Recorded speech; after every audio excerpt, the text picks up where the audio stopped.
चैत्र महीने में पड़ने वाली अमावस्या को चैत्र अमावस्या कहा जाता है। चैत्र अमावस्या के दिन पितरों का तर्पण, पितृदोष के उपाय और दान पुण्य किया जाता है। कहते हैं कि चैत्र अमावस्या की कथा सुनने से पितृ ऋण से मुक्ति मिल जाती है एवं 100 कुंभ स्नान का फल मिल जाता है।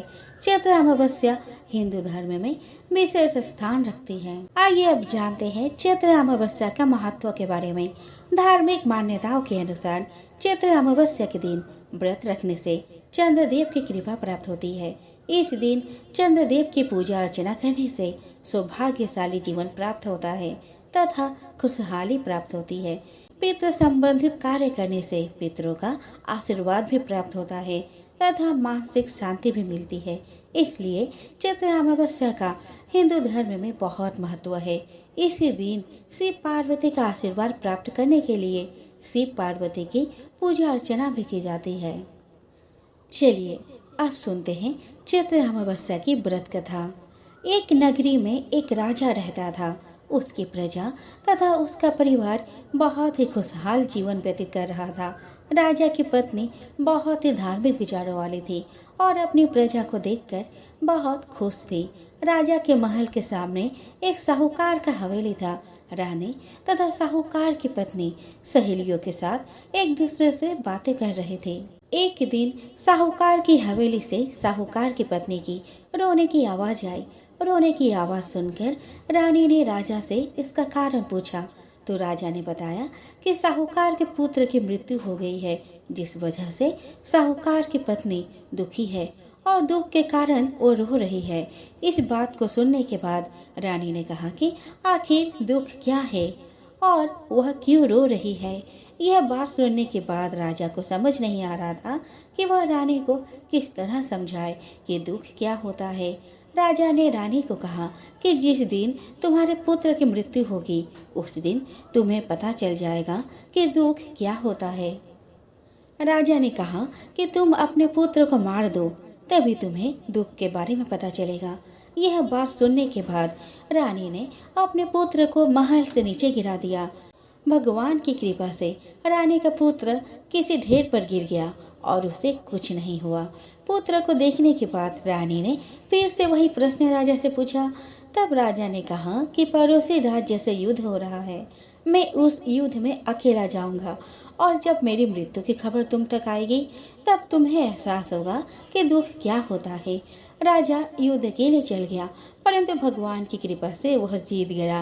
राजा घर वापस आ गया और वह सोचने लगा कि आखिर ऐसी क्या बात है कि वह रानी को दुख का एहसास नहीं करवा पा रहा। इसके बाद राजा ने रानी को बुलाकर कहा कि वह दोनों गंगा यात्रा के लिए जाएंगे, इसीलिए रानी तैयार हो जाए और गंगा किनारे जाकर वह गंगा में कूद जाएगा। रानी ने गंगा की यात्रा की तैयारी शुरू कर ली। दूसरी तरफ कैलाश में भगवान शिव ने सती को कहा कि मैं कलयुग में तुम्हें सुख आत्मा का दर्शन करवा दूंगा। वो कहने के बाद भगवान शिव जी ने बकरी का तथा माता पार्वती ने बकरी का रूप धारण कर लिया। इसके बाद वो नदी किनारे घास चरने लगे। वहीं पर राजा अपनी रानी के साथ आ गया। राजा तथा रानी ने वहां भोजन किया और विश्राम करने लगे। उस समय राजा पानी लेने चला गया। वहीं पर माता पार्वती ने शिव जी से कहा कि रानी दुख देखना चाहती है और भगवान से पूछने लगी कि रानी को दुख का एहसास क्यों नहीं हो रहा। रानी ने पशुओं को मनुष्य की बोली बोलते सुन लिया। उसने सुना कि भगवान शिव माता पार्वती से कह रहे थे कि रानी ने अमावस्या का व्रत किया था, जिस कारण उसको दुख नहीं भोगना पड़ रहा। पिछले जन्म में रानी ने अमावस्या का व्रत किया और इस जन्म में वह अब सुख भोग रही है। उन्होंने कहा कि यह राजा गंगा में भी नहीं मरेगा। रानी ने यह बातें सुनने के बाद राजा को सारी बात बता दी।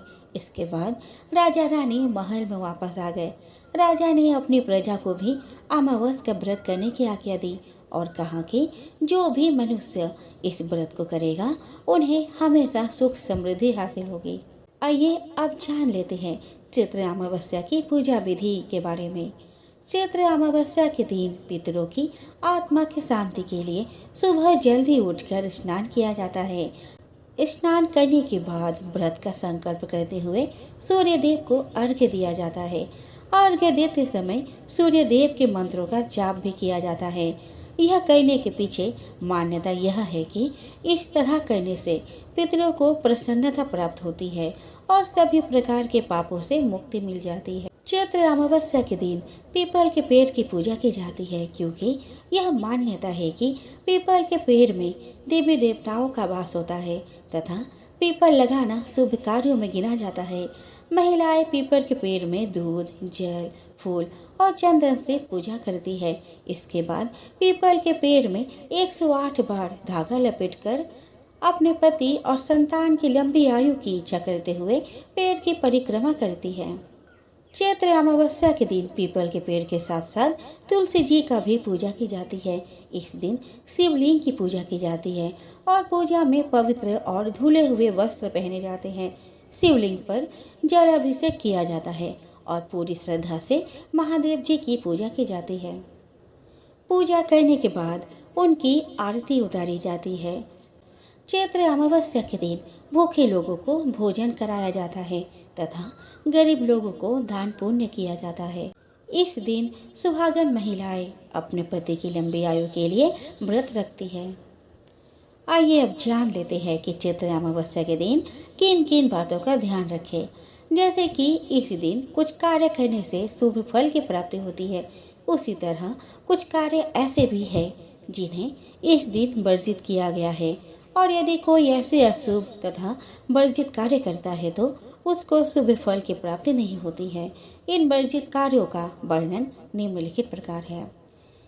चैत्र अमावस्या के दिन शमशान घाट पर नहीं जाना चाहिए, क्योंकि इससे नकारात्मक शक्तियाँ जागृत हो जाती है और उस व्यक्ति के मन मस्तिष्क को हानि पहुँचाती है। इस दिन जल्दी उठना चाहिए। देर तक सोना अशुभ माना जाता है। पीपल की पूजा करते वक्त पीपल को छूने से मना किया गया है, क्योंकि धार्मिक मान्यताओं के अनुसार शनिवार के अलावे किसी भी दिन पीपल को छूना अशुभ माना जाता है। इस दिन मांसाहारी खाना नहीं खाना चाहिए, क्योंकि इस दिन शाकाहारी भोजन का ही सेवन करना चाहिए। इसके अतिरिक्त इस दिन बाल काटना, दाढ़ी बनाना तथा नाखून काटना भी वर्जित किया गया है। चैत्र अमावस्या या भौमती अमावस्या मंगलवार 21 मार्च 2023 को है। अमावस्या की प्रारंभ होगा 21 मार्च 2023 को 1:47 पर। वही अमावस्या का समापन होगा 21 मार्च 2023 को रात 10:53 पर।